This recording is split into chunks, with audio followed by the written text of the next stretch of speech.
Oi, meu nome é Maria, tenho 71 anos e hoje vou contar para vocês a história mais difícil e mais importante da minha vida. Eu sou de Aracaju, Sergipe, e por muito tempo carreguei uma dor que parecia que nunca ia passar. Antes de começar, quero pedir com muito carinho que você se inscreva no canal, deixe seu curtir e comente aqui embaixo de qual cidade você está assistindo. Isso ajuda esse vídeo a chegar em mais pessoas que, assim como Will, carregaram ou ainda carregam silêncios muito pesados. Às vezes, tudo o que alguém precisa é ouvir que não está sozinha. Quando eu era menina, aprendi cedo que minha voz não tinha valor. Cresci numa casa onde o medo morava em cada canto, onde os olhos da minha mãe se desviavam quando eu mais precisava de socorro, e onde o toque do meu avô me tirava o sono, a alegria e a infância. Eu me calei por décadas. E calar, para quem tem dor, é como sangrar por dentro, devagar. Era como viver sem existir de verdade, andando pelo mundo com o corpo presente, mas com a alma escondida num quarto escuro que eu mesma trancava todos os dias. Demorei uma vida inteira para entender que aquilo que me fizeram não era culpa minha, que o silêncio que me impuseram podia ser quebrado, e que minha história, por mais dura que fosse, poderia virar ponte para outras mulheres atravessarem. Hoje, com o coração mais leve e a voz mais firme, eu escolhi dividir tudo com vocês, não para reviver a dor, mas para mostrar que é possível transformar o medo em coragem, o silêncio em palavra e a vergonha em força. Porque quando a gente conta o que viveu, a gente começa de verdade a se libertar. Então fica aqui comigo até o final, porque essa história não é só minha, menos pode ser sua, ou de alguém que você ama. Quando eu fecho os olhos, ainda consigo sentir o cheiro do sabão em pedra dissolvendo na bacia de alumínio. Era um cheiro forte, misturado com o calor do fogão a lenha e a gordura do almoço que minha mãe fritava todos os dias. Eu tinha 7 anos e lavava os pratos em silêncio, tentando não fazer barulho, porque qualquer tilintar mais alto podia ser interpretado como desatenção ou rebeldia. E rebeldia, naquela casa, era algo que se pagava caro. Minhas mãos, pequenas, escorregavam nos copos lisos, meus dedos enrugados de tanto ficar dentro da água fria. E eu sentia que se lavasse mais rápido, se me calasse ainda mais, talvez fosse esquecida naquele canto e pudesse escapar daquela rotina sufocante. Mas sempre tinha aquele momento, menos aquele instante, em que o som dos passos dele invadia o chão de madeira e quebrava minha esperança. Os passos vinham firmes, pesados, como se cada pisada dissesse que a casa era dele, que nós estávamos ali, por permissão. Eu ouvia o ranger da madeira sob o peso das botas gastas e sentia um arrepio no pescoço. Ficava imóvel, prendia a respiração. Meus olhos desciam para o fundo da bacia, como se a espuma fosse um esconderijo. Mas não era. Ele parava atrás de mim. Eu sabia pelo silêncio que vinha depois. O silêncio sempre anunciava o que viria. Era um silêncio que esmagava os ouvidos, que fazia a água parar de se mexer. Ele ficava ali, sem dizer nada por alguns segundos, e então falava com aquela voz grossa e baixa. Tá demorando por quê, menina? Tá achando que tá num spa? Às vezes ele ria depois de falar essas coisas, uma risada que não tinha humor, só desprezo. Eu respondia baixo, quase sem mexer os lábios. Já estou acabando, vô. E torcia para ele ir embora, mas ele não ia. Aquele dia, lembro como se fosse hoje, ele colocou a mão pesada no meu ombro, a mão que cheirava a fumo e ferrugem. Meu corpo inteiro enrijeceu. Ele apertou um pouco, o suficiente para eu sentir que não era um toque de carinho. Nunca era. O toque dele vinha com peso, com domínio, com aquele jeito de quem queria lembrar quem mandava. Minha mãe estava na sala, atrás da cortina fina que separava os cômodos. Eu sabia que ela escutava. O chão da casa fazia barulho, até quando uma formiga caminhava. Não era possível que ela não ouvisse a voz dele, ou minha respiração presa. Mas ela não aparecia. Não dizia nada. O silêncio dela era mais alto que qualquer grito. Às vezes eu me perguntava se ela sentia medo dele também. Ou se fingia não ver, porque era mais fácil me sacrificar do que enfrentar o pai dela. Naquele instante, ele disse baixo no meu ouvido: vai no quarto pegar minha camisa. A branca, a de botão, e me olhou com aqueles olhos pequenos e fundos, como se me testasse. Eu sabia o que ele queria. O quarto era onde ele me encurralava, o lugar onde meu medo morava. Eu hesitei, olhei para a bacia, para o sabão derretendo como se fosse uma desculpa para não sair dali, mas ele já se afastava, como quem tinha certeza de que seria obedecido. Eu olhei pela última vez para a cortina da sala, e foi então que eu escutei um som, um movimento, um suspiro mais alto, um arrastar de cadeira. Minha mãe estava ali, ouvindo. Meu coração bateu tão forte que doía nos ouvidos. E o quiz greeter, mas a voz não vinha. A garganta travava como sempre travava. E eu fui. Subi os degraus com as pernas tremendo, sentindo as batidas do meu coração ecoarem pelos joelhos. Dentro do quarto, o cheiro dele era mais forte. Era um quarto com pouca luz, cortina escura e lençóis com manchas que me davam ânsia. E a camisa no cabide e tremia. Tremia tanto que quase deixei cair. Quando voltei, ele não estava mais na cozinha. Só minha mãe, parada no batente da porta, de braços cruzados, com uma expressão dura no rosto. Ela me olhou como se quisesse que eu adivinhasse o que ela estava pensando. Eu segurei a camisa contra o peito, tentando esconder minhas mãos. Que Tramium, ela disse. Não faz desfeita, Maria. Ele é seu avô. Um dia ele vai morrer e você vai se arrepender de não ter sido boa com ele. Aquilo me quebrou por dentro. Eu queria perguntar: boa como, mãe? O que a senhora quer que eu faça? Mas não falei nada. Só engoli a vergonha, a raiva, a tristeza. Naquela noite, deitada na minha cama estreita, com o travesseiro manchado de lágrimas, eu repeti para mim mesma: um dia eu vou embora. Um dia eu vou sumir dessa casa e ninguém mais vai encostar em mim. Mas até lá, eu só precisava sobreviver. Só precisava aguentar mais um dia. Só mais um.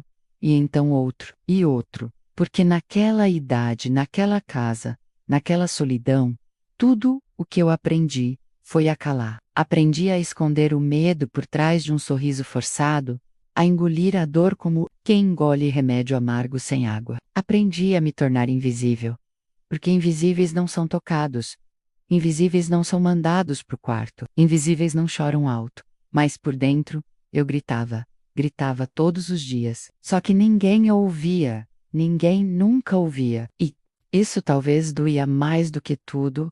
Foi num dia de chuva fina, daquela que escorre devagar pelas telhas e desenha riscos no vidro da janela, que eu decidi, pela primeira vez, contar a verdade para alguém. Eu tinha 10 anos e o mundo dentro de mim era pesado demais. Eu não conseguia mais segurar aquilo sozinha. Na escola, eu me sentava sempre no canto da sala, de olho nos ponteiros do relógio, contando os minutos para ir embora, mas nessa ideia, algo em mim estalou. A professora Teresa, uma mulher miúda e de óculos redondos, com voz calma demais, tinha pedido uma redação sobre o lugar mais seguro do mundo. Enquanto meus colegas desenhavam casas com jardins e cachorros sorridentes, eu olhava para o papel em branco, sentindo um nó na garganta crescer. Minha mão tremia um pouco. O lápis dançava nos meus dedos. O lugar mais seguro do mundo, eu pensei. Seria qualquer lugar onde ele não estivesse. Respirei fundo e escrevi só uma frase. Não existe lugar seguro quando o perigo mora com Voca. Foi a única coisa que consegui escrever no fim da rela.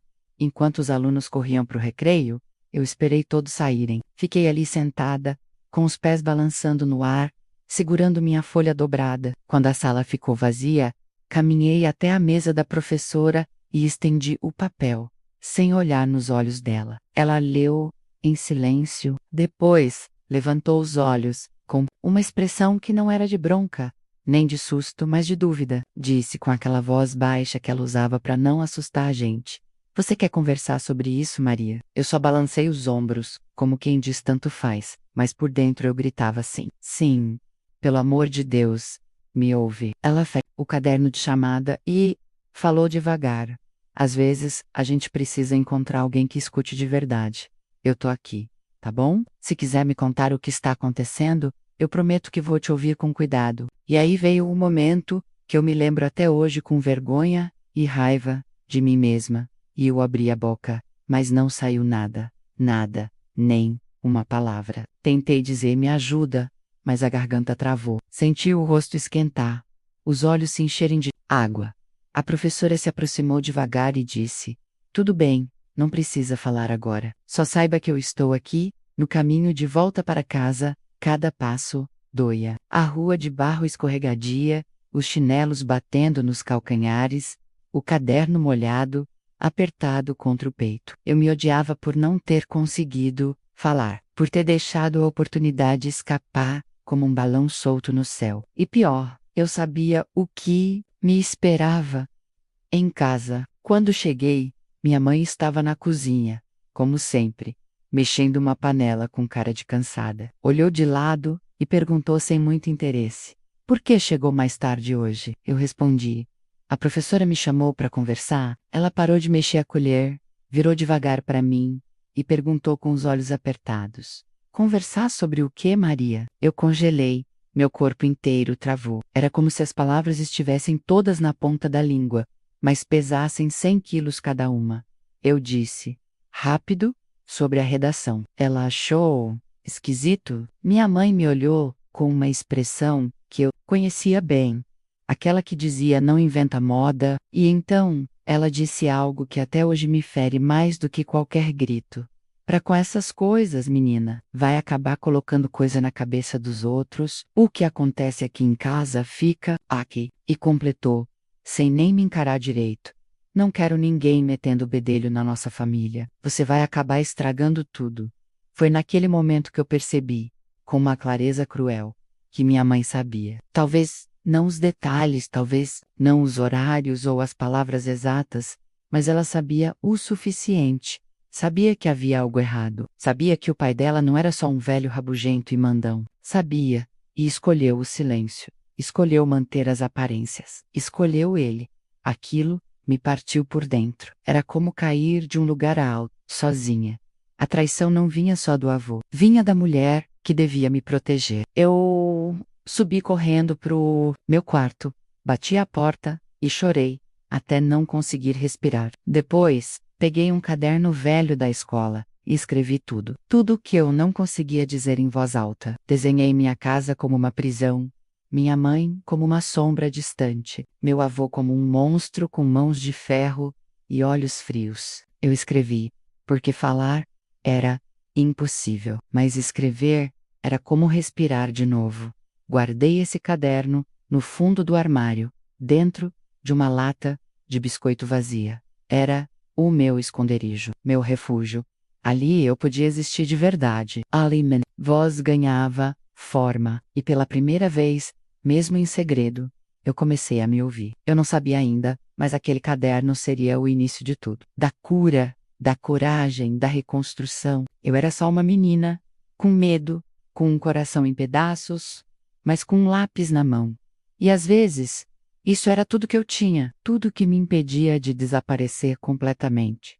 No dia seguinte, como se nada tivesse acontecido, El me chamou. Para sair, era sempre assim. O ciclo repetia como um velho disco riscado, depois do silêncio sufocante da noite. Da dor escondida embaixo do lençol fino, vinha a recompensa disfarçada. Ela poricha cedo, ainda com cheiro de fumo e café forte, com aquele tom de voz quase gentil que me dava enjoo. Vamos ali comprar um doce para você, menina. Hoje você se comportou direitinho. Eu queria gritar, dizer que não era um cachorro, sendo adestrado, mas apenas assentia com a cabeça e colocava o chinelo. Caminhar ao lado dele na rua de terra batida era como carregar um peso invisível nas costas. As pessoas olhavam e sorriam, achando bonito ver o avô levando a neta para comprar balas na venda. A ignorância deles me feria quase tanto quanto os olhos dele. Na cabeça dos outros, éramos uma família comum. Na minha, éramos uma farsa montada com fios de medo e silêncio. A venda ficava a 3 quadras da nossa casa. Uma casinha de madeira com um balcão de madeira escura e cheiro de farinha. O dono, seu Antônio, sempre dizia: mas que neta bonita o senhor tem, seu Joaquim. E ele respondia com um sorriso orgulhoso, como se realmente fosse merecedor de elogios. Eu só abaixava a cabeça, fingindo que olhava os doces nas prateleiras. Ele dizia: pode escolher o que quiser, minha princesa. Aquelas palavras me davam náuseas. Princesa. como se fosse carinho, como se o que ele fazia não deixasse marcas na minha pele e no meu peito. Eu pegava uma mariola ou um chiclete de cor forte, qualquer coisa barata, para acabar logo com aquela encenação. E então ele pagava, agradecia com gentileza ao atendente, colocava a mão pesada nas minhas costas e me guiava para fora, como se estivesse cuidando de mim. Eu me sentia suja cada vez que saía com ele, mais suja quando voltávamos para casa. Minha mãe nos esperava na varanda, sentada na cadeira de palha que ficava ao lado do rádio de pilha. Ela me olhava com um sorriso pequeno, como se estivesse satisfeita. Dizia: "Olha só, ganhou doce de novo? Tá mimada demais, hein?" Às vezes completava: "Seu avô te trata melhor do que qualquer pai trataria." Aquilo me rasgava por dentro. E eu, olhando para ela, tentando encontrar qualquer sinal de dúvida nos olhos dela. Queria ver um pouco de culpa, de arrependimento do desconforto, mas não via nada. Só aquele rosto cansado, distante, como se ela estivesse vendo uma cena qualquer de novela, como se não fôssemos parte da mesma história. Teve um dia em que, tentando entender, perguntei com a voz baixa: "Mãe, o vô já fez alguma coisa que a senhora achou errada?" Ela parou de costurar o pano de prato, me olhou de soslaio e respondeu: "Ele é velho, Maria, e velho tem manias. Não exagera nas coisas." A resposta foi seca, dura, como uma porta batida na cara. Depois disso, eu desisti de tentar conversar. Aprendi a fingir melhor, aprendi que a moeda de troca ali dentro era o silêncio. Se eu me calasse, ganhava doce. Se sorrisse para a visita, ninguém desconfiava. Se fingisse que estava tudo bem, evitava os olhares pesados. Aos poucos fui me transformando numa atriz. Decorava as falas, os gestos, até o jeito de sentar direito na cadeira, para parecer educada. Mas por dentro, eu apodrecia. Tinha dias em que eu me trancava no banheiro, só para poder chorar baixinho. Sentava no chão frio, encostava a testa nos joelhos e chorava até a vista ficar turva. Depois lavava o rosto e saía como se nada tivesse acontecido. Minha mãe dizia: "Essa menina vive no mundo da lua." E eu pensava: se ela soubesse o mundo que existe dentro de mim, teria medo de olhar. Foi nessa época que comecei a perder o brilho nos olhos. As professoras comentavam com minha mãe que eu andava apática, distraída, que parecia viver num canto só meu. Ela dizia que era só preguiça, que eu precisava apanhar mais. E ele, o velho, apenas ria. Ria daquele jeito sem som, mostrando os dentes tortos e a satisfação de quem sabia que ninguém faria nada. Eu era invisível no que importava e exposta quando mais doía. E a cada dia meu coração se endurecia mais um pouco. Mas mesmo ali, no fundo daquela rotina sufocante, alguma coisa dentro de mim se recusava a morrer. Era uma voz pequena, abafada, mas que insistia em me lembrar: isso não é amor. Isso não é normal. Isso não é sua culpa. Essa voz era tudo que eu tinha. E embora eu não conseguisse gritar com ela ainda, eu prometi que um dia ia conseguir. Um dia, minha voz ia sair. E quando saísse, ninguém mais ia me fazer calar. Eu tinha 14 anos quando minha avó morreu, e a casa ficou ainda mais escura. Ela era a única que, mesmo sem dizer muita coisa, me olhava com um tipo de ternura que ninguém mais tinha ali dentro. Nunca me defendeu de forma aberta, mas sua presença suavizava os cantos duros da casa, como um cobertor velho que não esquenta tudo, mas impede que o frio entre de vez. Depois que ela se foi, o silêncio virou regra, e o avô, rei absoluto. A casa que já era prisão, virou cela solitária. Foi também nessa época que minha mãe começou a trabalhar mais fora de casa, em uma costura para fora que a deixava exausta. Ela saía cedo, voltava tarde, e parecia satisfeita por me deixar sozinha com ele, como se isso fosse um favor. Quando comentei que preferia ficar na casa da minha tia, ela soltou uma risada seca e disse: "Deixa de ser boba, Maria. Lá não é lugar para você. Aqui você tem cama, comida e sossego. Aproveita." E virou as costas como se tivesse dito algo gentil, mas o que ela chamava de sossego, eu chamava de tortura muda. Comecei a dormir mal. Tinha medo de tudo, do ranger da porta, do som dos chinelos dele no corredor, da respiração pesada do outro lado da parede. Quando a luz da sala apagava, Meu corpo todo entrava em alerta. Era como se minha pele soubesse, antes de mim, que alguma coisa ruim podia acontecer a qualquer momento. Eu desenvolvi o hábito de trancar a porta do meu quarto com um prego enferrujado, que encaixava direitinho no buraco da madeira. Era o que me restava para tentar manter ele do lado de fora. E mesmo assim, dormia, encolhida, com o corpo apertado contra a parede, abraçada a um travesseiro velho como se aquilo fosse um escudo. Uma noite, ele tentou girar a maçaneta. Eu fiquei em silêncio, o coração batendo no pescoço. Ele bateu devagar, 1, 2 vezes, e depois disse, com a voz mansa e cruel: "Abre, Maria, só quero conversar." Eu não respondi. Segurei o choro e rezei, baixinho, para ele ir embora. Depois de um tempo, os passos se afastaram, e eu passei o resto da madrugada acordada, olhando para o teto. Certa manhã, acordei com a luz do sol invadindo o quarto, e por um segundo, achei que tudo aquilo tinha acabado, mas era só outro dia. Minha mãe estava na cozinha, e a expressão dela era ainda mais distante que o normal. Disse sem me encarar: "Seu avô está adoentado. Vai precisar de mais cuidado. Você que está em casa vai ajudar." Aquilo me travou inteira. Fingi que estava com fome. Fui até a pia. Enchi um copo d'água só para pensar no que responder. Disse com a voz tremendo: "Eu não sei cuidar, mãe. Tô cheia de coisas da escola." Ela me lançou um olhar gelado, com os lábios apertados. "Não, fala bobagem.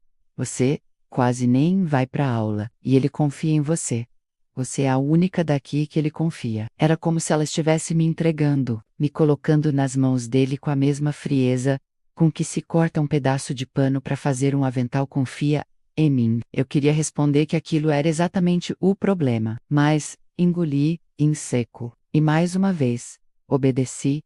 Nos dias que se seguiram, eu levava o prato até o quarto dele, deixava o copo com chá na mesinha, recolhia as roupas sujas, fazia tudo rápido, em silêncio, com os olhos fixos no chão. Ele me observava com aquele olhar cheio de segredos, como quem joga um jogo em que só ele sabe as regras. Um dia, enquanto eu ajeitava o travesseiro, ele esticou o braço e tocou meu cabelo. Disse com um sussurro: "Você ficou tão mocinha.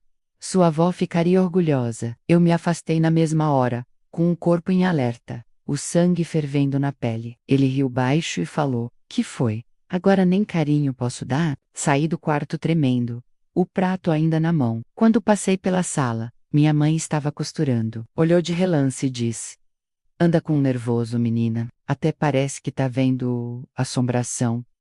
Eu queria perguntar se ela não via nada. Sei, nunca percebeu os olhos dele, as palavras dobradas, os gestos que doíam mais do que tapas. Mas ela nunca via. Ou fingia não ver. E isso doía mais do que qualquer outra coisa. Com o tempo, fui endurecendo. Me tornei dura por fora, calada por dentro. Minhas amigas da escola diziam que eu era estranha, que andava como se tivesse medo de tudo. E era verdade. Eu tinha medo de tudo. Do mundo, das pessoas, da minha própria sombra, mas tinha medo maior ainda de ser descoberta. Porque se alguém soubesse, se alguém visse de verdade o que se passava ali, talvez dissesse que a culpa era minha. Talvez me tirassem de casa e me colocassem em algum lugar, ainda pior. Foi nessa época que comecei a colecionar pedaços de mim. Escrevia bilhetes que não entregava, inventava conversas com pessoas que nunca existiram. Desenhava portas em cadernos como se pudesse fugir por elas. Tudo para não enlouquecer. Porque ali dentro, naquela casa abafada e cheia de silêncios cúmplices, o ar ira veneno. Mas eu ainda respirava, ainda estava viva. E mesmo sem saber como, ainda acreditava que um dia eu conseguiria sair dali inteira. Ou quase. Eu tinha 18 anos quando conheci Júlio, e naquele momento, ele parecia mais uma porta de fuga do que um homem. Eu me agarrei àquela possibilidade como quem vê uma jangada no meio do naufrágio. Ele era bem mais velho que eu, tinha 38, rosto sério, barba por fazer, e uma voz que nunca subia de tom, o que na época me pareceu tranquilidade. Trabalhava como caminhoneiro, passava semanas fora, mas sempre aparecia no armazém, onde eu fazia pequenos bicos, limpando prateleiras e anotando pedidos. Ele me olhava com calma, me chamava do moça e nunca fazia perguntas. Isso me atraiu. Eu estava tão acostumada a olhares pesados, a bolsas manipuladoras, que aquele jeito distante dele me parecia seguro. Quando ele me ofereceu carona, até em casa pela primeira vez, eu hesitei, mas aceitei. Dentro do caminhão, ele ligou o rádio e não disse uma palavra. Aquilo me deu paz. Pela primeira vez, eu estava num lugar onde ninguém queria nada de mim. Só me deixavam existir em silêncio. Começamos a conversar mais. Depois disso, ele aparecia com balas de hortelã no bolso e me oferecia como quem oferece amizade. Perguntava sobre o trabalho, sobre o que eu gostava de fazer. Eu respondia pouco, mas respondia. Uma vez, ele me olhou e disse: "Você fala com os olhos abaixados, sabia? Como quem tem medo de tudo." Aquilo me fez gelar. Eu balancei a cabeça e soltei. "É que eu prefiro assim. Gente que olha demais pergunta o que não deve." Ele deu um riso curto, mas não insistiu. E isso, naquela altura da minha vida, foi o que mais me prendeu. Júlio não forçava, não invadia, e com o tempo, fui achando que isso era o suficiente para amar alguém, ou pelo menos, o suficiente para querer ir embora com ele. Porque eu não aguentava mais aquela casa. O cheiro do avô no corredor, os silêncios da minha mãe, o quarto trancado à noite. Era como se eu vivesse sempre um dia antes do fim. E quando Júlio me pediu em casamento, com um anel simples e as mãos suadas, eu disse sim, sem pensar. E eu não amava, mas precisava fugir. E casar parecia um jeito bonito de fugir. Nos casamos numa manhã nublada, sem festa, sem flores, sem família. Eu não convidei minha mãe, nem meu avô, nem ninguém. Apenas assinei o papel com as mãos firmes, como quem carimba sua saída de uma prisão. Júlio me levou para morar num pequeno barraco de madeira, nos fundos da casa da irmã dele, numa cidade vizinha. O lugar era pobre, mas tinha um cheiro novo, de lugar que não me conhecia. Nos primeiros dias, eu dormia como quem finalmente encontra abrigo. O colchão era fino, o teto rangia quando chovia, mas ninguém forçava a porta do quarto. Ninguém dizia meu nome com veneno. Eu me sentia livre, mesmo dentro da escassez. Júlio era calado, passava muito tempo fora, e quando estava em casa, ficava assistindo TV, com o prato no colo e uma cerveja ao lado. Não me batia, não me xingava, não me tocava, sem permissão. E por isso, achei que aquilo era o que eu merecia. Paz, mesmo sem amor. Mas com o tempo percebi que aquela paz era só um silêncio diferente. Júlio não se interessava por mim de verdade. Nunca perguntou sobre meu passado, meus medos, minhas lembranças. E talvez isso fosse mais cômodo para ele. Ou you problem. Vivíamos como dois desconhecidos que dividem o mesmo teto por hábito. Ele trabalhava, eu cuidava da casa, e 6 meses depois do casamento, e quando contei, ele apenas assentiu com a cabeça e disse: "É, né? Acontece. Nenhuma alegria, nenhuma comemoração, mas pela primeira vez em muito tempo, eu senti algo se acender dentro de mim." Aquela criança, ainda do tamanho de uma semente, era o primeiro laço verdadeiro que eu sentia com o mundo. E eu encostava as mãos na barriga e falava com ela. Prometia coisas, dizia: "Você vai crescer num lugar melhor do que eu cresci. Ninguém vai machucar você." E eu jurou. E, pela primeira vez, aquela voz dentro de mim que gritava silenciosa, começou a ganhar forma. O parto foi difícil, demorado. Mas quando colocaram minha filha nos meus braços, eu chorei como nunca tinha chorado. Não de dor, nem de medo, mas de algo novo. Algo que misturava amor, alívio e pânico. Porque eu sabia que agora tudo era diferente.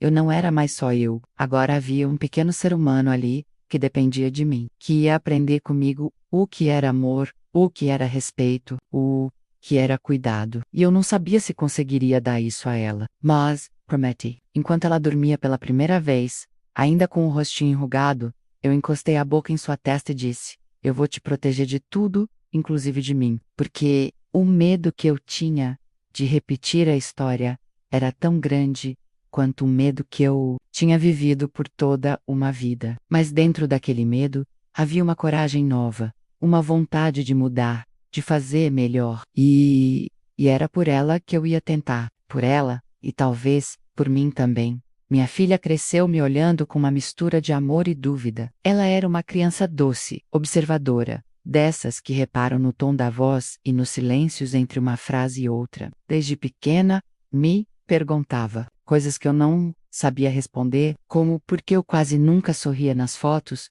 ou por que eu ficava tão tensa quando alguém batia na porta à noite. Eu respondia com evasivas, com sorrisos forçados, dizendo que era cansaço, que a vida era corrida, que mãe às vezes se esquece de si mesma. Mas eu sabia que ela via mais do que eu dizia. Eu via nos olhos dela que ela sentia minha ausência, mesmo quando eu estava sentada ao seu lado. Eu a levava à escola, preparava seus lanches, cuidava dela, com todo o zelo que eu conseguia oferecer. Mas havia uma parte minha que ela não alcançava. Era como se uma parte da minha alma ainda estivesse escondida naquele quarto escuro da minha infância, e por mais que eu tentasse, não conseguia puxar essa parte de volta para a luz. Com o passar dos anos, ela começou a me questionar mais, adolescente, cheia de energia, cheia de vontade de entender o mundo. Ela olhava para mim como quem procura respostas em um espelho embaçado. Teve um dia em que, durante o jantar, ela largou o garfo no prato e me disse com os olhos firmes: "Mãe, por que você nunca fala de quando era menina? Todo mundo tem história de infância, menos você." Eu congelei. As mãos começaram a suar, a boca se disse com a voz baixa: "Filha, eu era quieta. Minha infância foi simples. Só isso." Ela não engoliu. Bateu a mão na mesa com uma raiva contida e falou: "Você nunca fala de nada. Parece que você tem medo até de lembrar quem você era." E saiu da mesa antes que eu conseguisse dizer qualquer coisa. Fiquei ali, parada, com os olhos fixos no copo d'água à minha frente, sentindo que estava perdendo minha filha por dentro, mesmo estando tão perto dela. Naquela noite deitada na cama, eu chorei em silêncio. Não por causa da briga, mas porque ela tinha razão. Eu estava presa dentro de mim mesma. Ainda que os anos tivessem passado, que o avô dela já tivesse morrido, que eu morasse em outra cidade, com outra vida, os muros que construí por dentro continuavam de pé. E minha filha batia nesses muros com força, querendo entender por que a mãe dela era uma sombra, por que não ria de verdade, por que nunca chorava na frente de ninguém. Era como se ela soubesse que existia uma história escondida e sentisse, de alguma forma, que essa história também pertencia a ela. E pertencia. Porque o trauma que a gente não resolve vira herança, vai escorrendo pelas frestas do cotidiano, moldando os afetos, os toques, os silêncios. E eu não queria que ela heard as is all. Eu não queria que ela achasse que era normal amar pela metade, temer o afeto, desconfiar da ternura. No dia seguinte, tentei me aproximar. Preparei o café como ela gostava, deixei um bilhete em cima da mesa dizendo: "Quando quiser conversar, eu estou aqui." Mas ela apenas saiu calada para a escola. Júlio, como sempre, estava ausente. Mesmo quando estava presente, era como se não estivesse. Nossa relação se tornara funcional, quase automática. Eu agradecia em silêncio o fato de ele nunca ter se tornado uma ameaça, mas sentia falta de uma presença verdadeira. Tia, que me olhasse e dissesse: "Eu vejo você." Só que isso eu nunca tive, nem na infância, nem na vida adulta. E comecei a entender que talvez minha filha estivesse pedindo exatamente isso, que a visse, que eu enxergasse de verdade. Mas como enxergar o outro quando a gente ainda anda cega por dentro? Foi então que decidi fazer algo que nunca tinha feito. Procurei ajuda. Fui até o posto de saúde do bairro e perguntei se havia atendimento psicológico gratuito. A moça da recepção me olhou surpresa, como se não esperasse isso de alguém. Como eu, uma mulher já com quase 40, calada, de roupa simples, mas me entregou um papel com um nome, um horário e uma sala. Na semana seguinte, sentei pela primeira vez diante de uma terapeuta. Fiquei muda por longos minutos. Ela me olhava com paciência. Quando finalmente falei, foi só uma frase: "Eu nunca contei minha história para ninguém." E aí, desabei. Chorava com o corpo inteiro. chorou de décadas guardado. Ela me entregou um lenço, não disse nada e me deixou chorar. Pela primeira vez, alguém me deixava chorar sem pressa, sem julgamento. Saí daquela sala com o rosto inchado, mas com o peito um pouco mais leve. Voltei nas semanas seguintes e pouco a pouco fui contando sobre o avô, sobre minha mãe, sobre os doces, sobre o quarto trancado, sobre a fuga disfarçada de casamento. E à medida que falava, ia entendendo o tamanho da cicatriz, mas também ia descobrindo que ela não era tudo que me definia, que havia em mim algo maior, algo que o resistiu, mesmo quando tudo parecia querer me calar. Um dia, cheguei em casa e encontrei minha filha me esperando na sala. Ela me olhou e disse: "Mãe, tá tudo bem com você? Você parece diferente." Eu sorri de leve e respondi: "Tô tentando ficar bem, filha. Tô aprendendo a ser quem eu sou." E ela, sem dizer nada, veio e me abraçou. Um abraço apertado, demorado, como se dissesse: "Eu te vejo." E naquele abraço, eu senti que ainda dava tempo, que mesmo depois de tanto silêncio a gente ainda podia aprender a se ouvir. Foi aos 60 anos que eu voltei para a sala de aula. Depois de uma vida inteira tentando esquecer quem eu era, o convite veio da agente de saúde que me visitava mensalmente. Por conta da pressão alta, ela sempre comentava sobre um projeto da prefeitura, uma turma de alfabetização para adultos, na igreja do bairro. Eu fingia desinteresse, dizia que já sabia o suficiente, que lia rótulo, lia receita e que isso bastava. Mas por dentro, havia uma curiosidade escondida, uma vontade antiga de aprender mais, de entender mais. Na verdade, eu queria reaprender a olhar para mim com outros olhos. Um dia, depois de uma discussão com minha filha, menos mais uma daquelas, em que ela dizia que eu me escondia do mundo, eu me levantei mais cedo do que o costume, amarrei o cabelo num coque simples e fui, através o portão da igreja com o coração acelerado, sentindo a mesma timidez de uma menina entrando na escola pela primeira vez. A sala era pequena, paredes claras, ventilador barulhento no teto, carteiras com marcas do tempo. Me sentei no fundo, como sempre fiz em qualquer lugar onde eu quisesse passar despercebida. A professora se chamava Dona Elsa, uma mulher de olhar firme e sorriso generoso, com a pele marcada por rugas que contavam histórias. Ela me recebeu com um aceno de cabeça e disse: "Seja bem-vinda, Maria. Aqui ninguém precisa ter pressa. Cada um aprende do seu jeito." Aquilo me tocou mais do que deveria. Era a primeira vez em muito tempo que alguém me chamava pelo nome, sem tom de cobrança ou frieza. Eu apenas sorri, sem mostrar os dentes, e fiquei quieta. A turma era composta de senhoras e senhores, todos com histórias difíceis, olhares que carregavam o peso de décadas, mas havia ali um silêncio acolhedor, uma espécie de respeito mútuo que nascia da dor compartilhada. Nos primeiros dias, apenas copiávamos palavras do quadro, nomes de frutas, números, frases simples, mas naquela quinta-feira, Dona Elsa chegou com uma proposta diferente. Ela escreveu no quadro, em letras grandes: "Escreva algo que só você sabe." A sala ficou em silêncio. Ela caminhou entre as carteiras e disse: "Pode ser uma lembrança, uma dor, uma alegria, algo que ficou guardado por tempo demais." E completou: "O papel aguenta tudo, minha gente."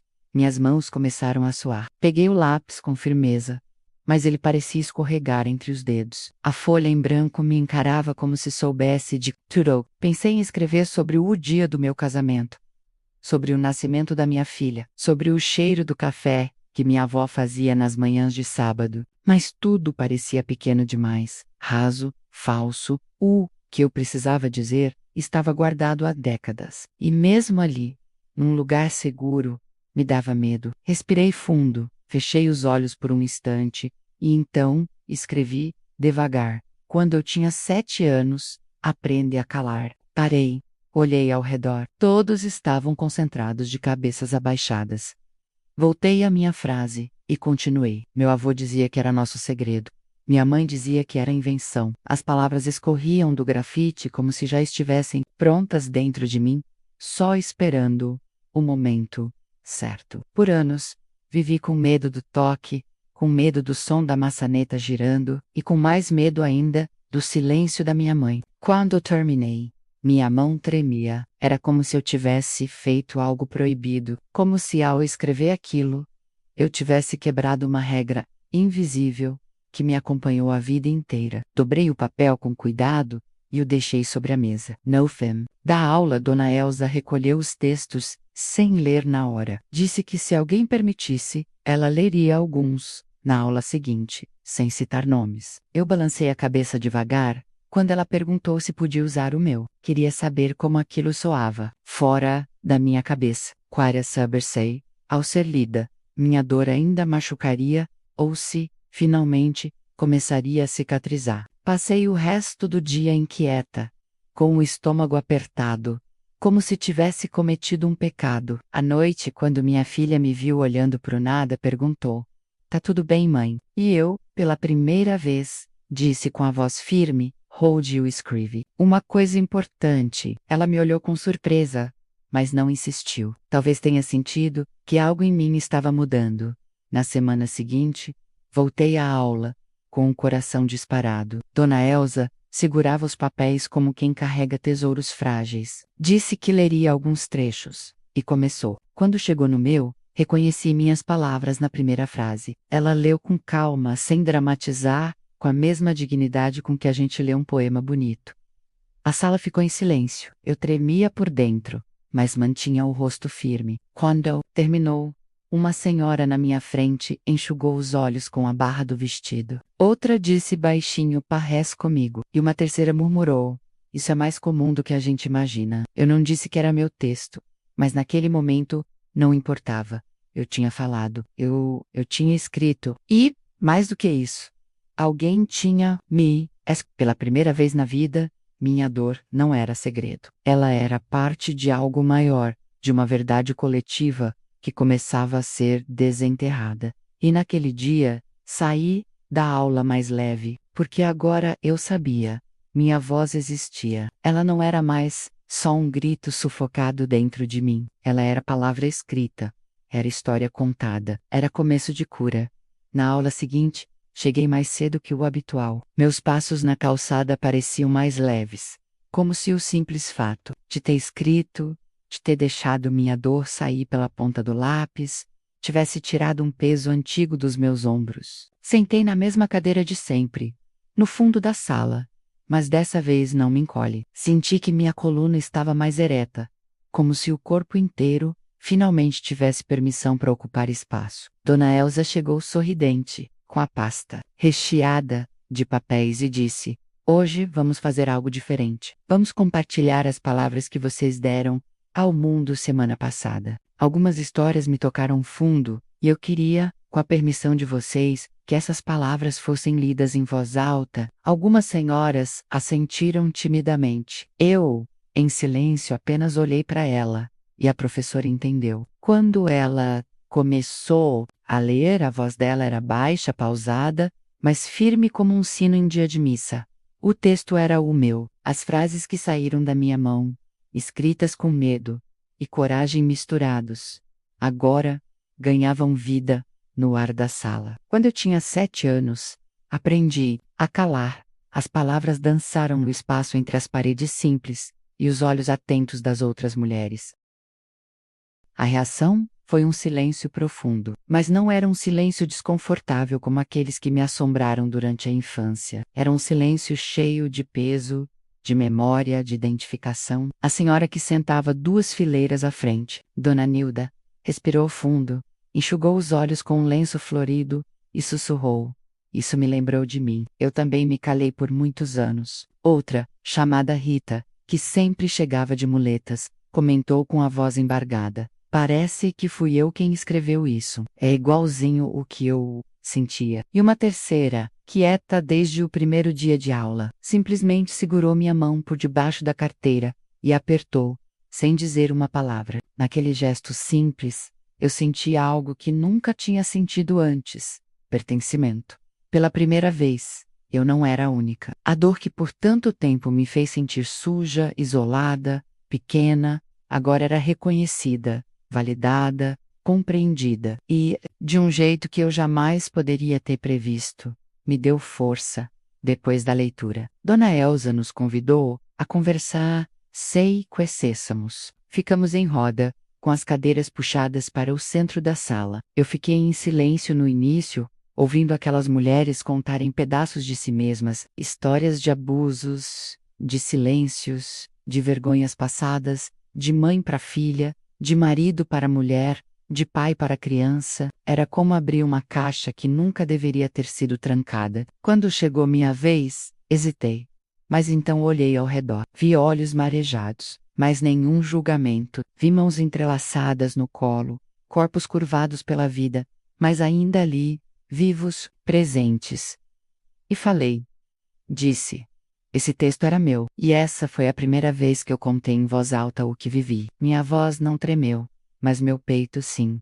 Falei do meu avô, da minha mãe, do casamento, como fuga, e terminei dizendo: por muitos anos, achei que minha história não tinha valor. Hoje, eu vejo que ela tem, porque se a minha dor pode fazer outra mulher se sentir menos sozinha, então ela serve para alguma coisa. Ao final da aula, várias mulheres se aproximaram, me abraçaram, me agradeceram. Uma disse: você falou por todas nós. Outra falou: eu tivesse tido sua coragem quando era mais nova. Talvez minha filha não tivesse passado o que passou. E aquilo me cortou fundo, mas também me encheu de um tipo novo, de esperança. Eu comecei a entender que não se tratava só de mim. Minha história era minha sim, mas ela se conectava com tantas outras. Era uma corrente invisível que unia vozes abafadas por gerações. E agora, estávamos começando a quebrar essa corrente. Cada palavra dita, cada lágrima compartilhada, cada mão estendida, era um elo que se rompia. E isso era libertador. Pela primeira vez, eu saí daquela sala com a certeza de que minha voz não era só ruído interno. Ela tinha impacto. Ela alcançava, ela curava. No caminho de volta para casa, o céu estava limpo, e o vento quente soprava as folhas secas das calçadas. Caminhei devagar, sentindo o sol tocar meus ombros. Quando cheguei, minha filha estava na varanda, mexendo no celular. Me vi, levantou os olhos e perguntou com naturalidade: como foi a aula hoje? Eu parei, olhei para ela e respondi. Foi a primeira vez que contei minha história. Ela me encarou em silêncio, surpresa, talvez, sem saber o que dizer. Depois, se levantou, se aproximou e me abraçou. Não disse nada, mas no jeito como encostou o rosto no meu ombro, eu senti que algo entre nós começava a mudar. O muro que havia entre nós estava rachando, e por trás dele começava a surgir uma nova ponte. Uma ponte feita de escuta, de verdade, de recomeço. Naquela noite, sentei na cama com um caderno novo. Abri na primeira página e escrevi: hoje, minha voz foi ouvida, e ela não será mais calada. Fechei o caderno com cuidado, como quem guarda um tesouro, e pela primeira vez, dormi, sem medo do passado. Porque agora eu sabia que ele não me definia. Ele fazia parte da minha história, mas não era mais o fim dela. Era apenas o começo. Depois daquele dia em que minha voz encontrou ouvidos, algo dentro de mim despertou, com uma força que eu não reconhecia. Era como se, após anos enterrada debaixo de medos, vergonha e silêncios herdados, eu finalmente começasse a nascer. Não era um nascimento fácil, nem bonito. Era lento, doído, feito de pequenos passos, mas era real. Dona Elsa percebeu isso, antes de mim, no fim de uma das aulas, enquanto eu organizava meus papéis com mais cuidado do que o normal. Ela se aproximou com aquele olhar tranquilo que parecia atravessar a alma e disse: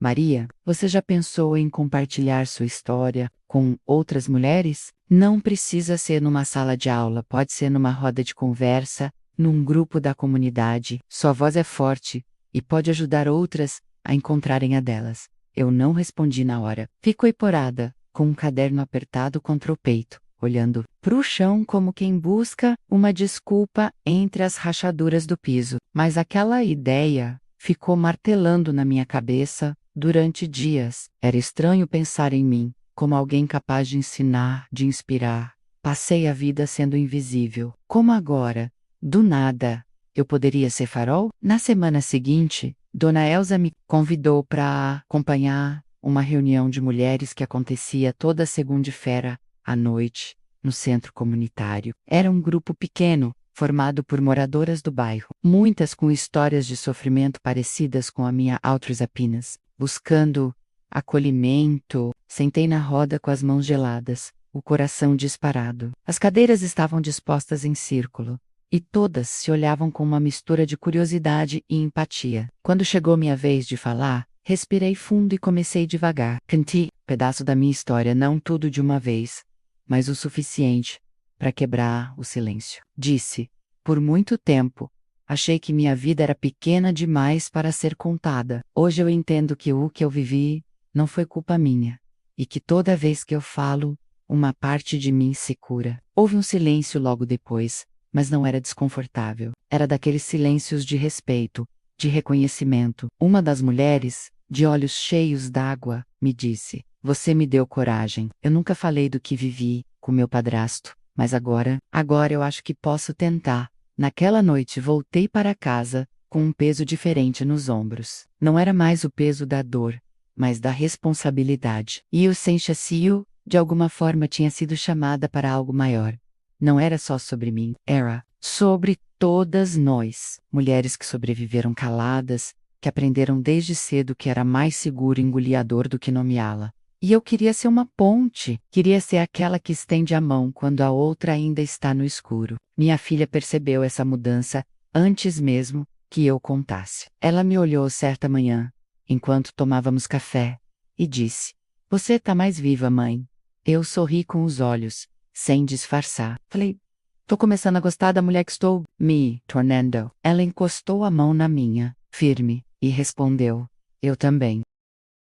Com o passar dos meses, fui convidada a falar em outros espaços, em encontros da igreja, em reuniões do CRAS, em feiras culturais, sempre com humildade, sem pretensão. Contava minha história não como exemplo, mas como partilha. Dizia eu: não sou heroína, só sou alguém que cansou de sofrer sozinha. E esse jeito simples de dizer a verdade tocava as pessoas. Uma vez, uma menina jovem, de uns 20 anos, me abraçou chorando, depois de um encontro, e falou: eu ouvi minha mãe contando sua história para uma vizinha, e vi que ela também tem medo. Agora eu sei como conversar com ela.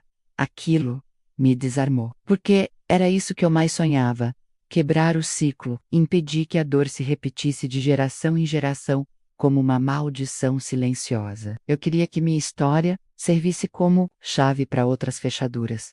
Comecei então a pensar num grupo só de mulheres mais velhas, mulheres como eu, que viveram décadas com a boca fechada e o peito cheio. Falei com Dona Elza, com a coordenadora do centro comunitário, com a assistente social do posto, todas apoiaram. E em poucos meses, nasceu o grupo Vozes de Dentro, um encontro quinzenal, onde senhoras de cabelos brancos e mãos calejadas sentavam em roda para falar de coisas que ninguém nunca quis ouvir. Falávamos de infância, de medo, de casamento, de abandono, de fé.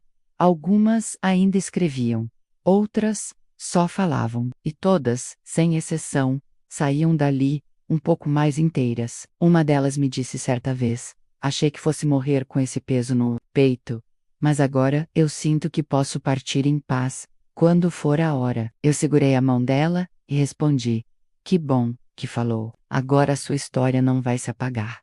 Naquele momento, entendi de vez o que minha voz podia fazer. Ela não era só grito, era colo, era escuta, era semente. E o que antes era cicatriz, virou caminho. Eu não era mais aquela menina de 7 anos, lavando prato em silêncio. Eu era uma mulher de 60 e poucos, de cabeça erguida, com uma história que já não me envergonhava. Eu era, enfim, alguém inteira, e mais do que isso, alguém disposta a ser ponte para outras atravessarem. Porque cada vez que uma de nós fala, outra aprende a respirar. E assim, juntas, vamos costurando uma nova história. Uma história onde nossa voz, enfim, tem lugar. Hoje eu tenho 71 anos e não tenho mais medo do espelho. Durante muito tempo, olhar meu próprio rosto era como visitar um lugar abandonado. Via marcas, rachaduras, silêncios acumulados, mas agora, quando me olho, vejo a história inteira, e não só a dor. As rugas que antes eu tentava esconder, Agora são as linhas que contam o que sobrevivi. Acordo cedo, como sempre fiz, mas com outro ritmo no corpo. Faço meu café com calma, coloco minha xícara preferida na mesa, aquela com a flor azul desbotada, que ganhei de uma das mulheres do grupo, e sento na varanda. De lá, vejo a vida passando, tranquila. A vizinha caminhando com o neto, o carteiro sorrindo com seus pacotes, a menina da bicicleta, que sempre me dá um bom dia animado. São cenas pequenas, mas me fazem lembrar que estou viva. E mais do que isso, que estou presente, porque por muitos anos eu estive viva, mas não estava aqui de verdade. Era como se o meu corpo ocupasse espaço, mas a alma estivesse presa em outro tempo, num outro lugar. Aos sábados, ainda coordeno o grupo Vozes de Dentro. E ver aquelas mulheres chegando, uma a uma, com seus cadernos nas mãos e olhos iluminados de coragem, me emociona de um jeito que mal consigo explicar. Cada história contada ali é um milagre, porque pra gente falar é mais que conversar, é desenterrar o que nos mandaram esconder a vida inteira, é escolher viver de novo. Na última reunião, uma das participantes, Dona Celina, que por quase um ano apenas ouvia, se levantou e leu um texto que escreveu. Com a voz baixa, mas firme, disse: meu pai me fez acreditar que eu era suja. Hoje eu sei que quem estava sujo era ele, e eu me perdoo por ter acreditado. Aquilo me fez chorar, não só pelo que ela disse, mas porque eu sabia exatamente o que significava aquele perdão. Quando a gente se perdoa, reentecer, reconstrói, e eu senti ali que algo novo estava nascendo nela, como nasceu em mim anos atrás. Recentemente, fui convidada para falar num evento da prefeitura sobre envelhecimento e cidadania. Fiquei surpresa quando recebi o convite. Eu, que por tanto tempo me escondi até das paredes de casa, agora estava sendo chamada para subir num palco. No começo, hesitei, pensei: o que eu vou dizer para tanta gente? Mas depois, lembrei do que aprendi no grupo, que a nossa história, quando é contada com verdade, sempre encontra quem precise ouvir. Subi no palco de vestido simples, cabelo preso como sempre, mãos um pouco suadas, mas o coração em paz. Peguei o microfone e falei: eu sou Maria. E por muito tempo, acreditei que minha vida era um erro. Mas hoje estou aqui para dizer que não importa quanto tempo passou, nunca é tarde para reconstruir nossa própria história. O auditório ficou em silêncio, mas era aquele silêncio bom, cheio de atenção. Continuei. Me calaram por anos, mas eu sobrevivi. E agora, eu falo, não só por mim, mas por todas que ainda não conseguiram, porque toda voz que se ergue com coragem abre caminho para outra. Ao final, fui abraçada por pessoas que eu nem conhecia. Uma jovem me disse: eu não vivi o que a senhora viveu, mas minha mãe viveu, e eu nunca soube como conversar com ela. Agora eu sei. Aquilo me tocou profundamente, porque era isso que eu queria, que minha voz atravessasse gerações, que minha dor transformada em palavra ajudasse mães e filhas a se enxergarem com mais. Quando voltei para casa naquele dia, minha filha me esperava com um bolo simples na mesa. Ela disse: hoje eu assisti seu vídeo. Você falou com tanta força. Eu chorei, mãe. Eu segurei sua mão e respondi: eu só falei o que precisava ser dito. E ela, com os olhos marejados, sussurrou: obrigada por não ter desistido de você. Isso me ensinou a não desistir de mim. Hoje, escrevo todos os dias. Tenho um caderno que chamo de livro da vida. Nele coloco memórias, reflexões, frases soltas. Escrevo como quem respira. Escrevo para não esquecer. E escrevo também para deixar algo, porque eu sei que um dia, quando eu não estiver mais aqui, talvez minha neta leia essas páginas. E eu quero que ela saiba de onde veio a força que corre nas veias dela. Quero que ela entenda que, mesmo que tentem calar sua voz, ela sempre poderá gritar ou escrever, que sempre haverá, dentro dela, um espaço de coragem, esperando para nascer. E se ela duvidar, que olhe para as minhas palavras e veja: Yu esteve aqui. E Yu vive, e vive inteira. Mesmo que só nos últimos capítulos, na última página do meu caderno, escrevi uma frase que resume tudo o que aprendi. Eu fui uma menina silenciada. Hoje sou uma mulher que fala, E isso me basta. Fechei o caderno com cuidado, como quem encerra um ciclo. Lá fora, o sol se despedia devagar, tingindo o céu com tons de laranja e violeta. Sentei na varanda, com a xícara nas mãos e o coração em paz. Já não havia peso nos ombros, nem nó na garganta. Eu sorri sozinha, e pela primeira vez, senti que a vida, apesar do tudo, tinha valido a pena. Porque minha história, marcada por dor, encontrou seu lugar de cura, e minha voz, que antes ninguém ouvia, agora ecoava menos, dentro e fora de mim.